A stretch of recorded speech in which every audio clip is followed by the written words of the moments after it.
Today I have Blanka from Street Fighter, put out by Bandai.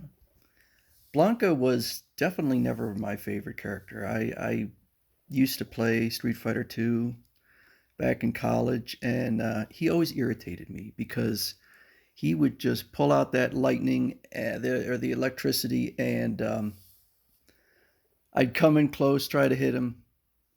Boom, he electrifies me. It just irritated me.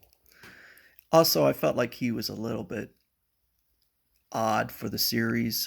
This kind of mutant monster or whatever he's supposed to be. I guess he's supposed to be a little boy who mutated into this creature. But the figure is amazing. This really is possibly my favorite figure, regardless of my feelings about the character. I think the sculpt is gorgeous. The muscularity, the shoulders, the abdominals, the whole midsection, everything looks fantastic. And you can see that this is some of the most interesting engineering. And this is really the strength of Bandai, is that they can do some pretty incredible engineering. So you can see that he's in a squatting position. And it wasn't that I decided that I was going to put him in that position. This is his most natural position for the figure. That's how they engineered it. And so if I were to extend his legs, so it actually looks a little bit more awkward. That's hard to do, but it's a little bit more awkward when his legs are in the straight position, because he really is most comfortable in the squatting position, which is how Blanka is. You can see right here, here's an example. And he's the only figure I own where they have him in a position like that. And look at the back muscularity, and the muscles look correct, which they don't always.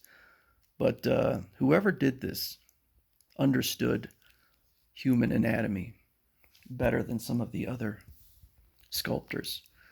And I said in another video that I think that they do the engineering based on trying to achieve one pose. And I think that for this one, it's kind of, and I'm not really going to show it because it'd be quite hard, but when he gets down into, well, he's got the squatting position there, but he also gets down and rolls into a ball and then flies at you.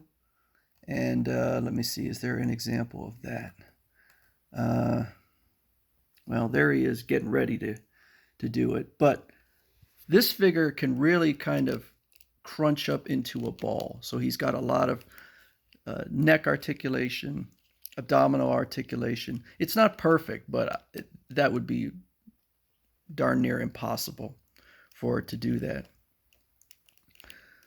But I think as far as engineering, this figure is just amazing. And I'd contrast it with Sakura, which is about as simple as you can get.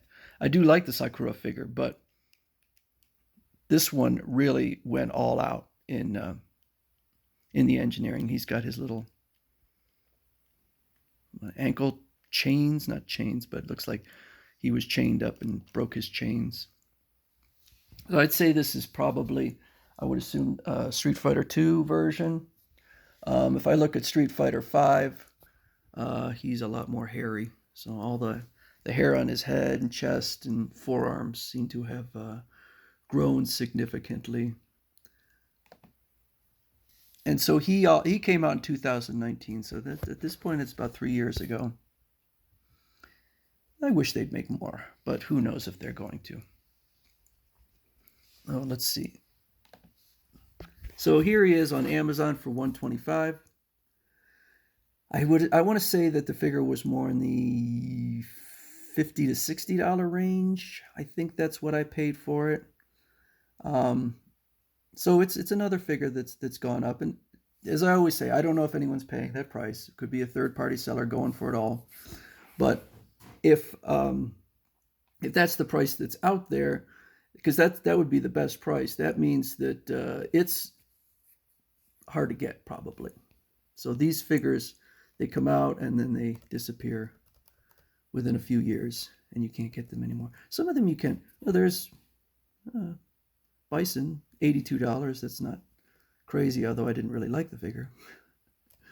But Sakura, 82, still quite a bit above the original price, but not terrible. So that's Blanka. And if you can get him, or if you have him, I don't think you'll be disappointed, because he really is a pretty amazing figure. This really, really plays to the strength of Bandai. This is the kind of figure where I think Bandai would do a much better job than probably Mezco. So if I were to compare some figures, I think, oh, I'd love it in Mezco. I'd love to see Ryu done by Mezco. But I think for the strength of the two companies, this would be Bandai's strength, is in the unique engineering.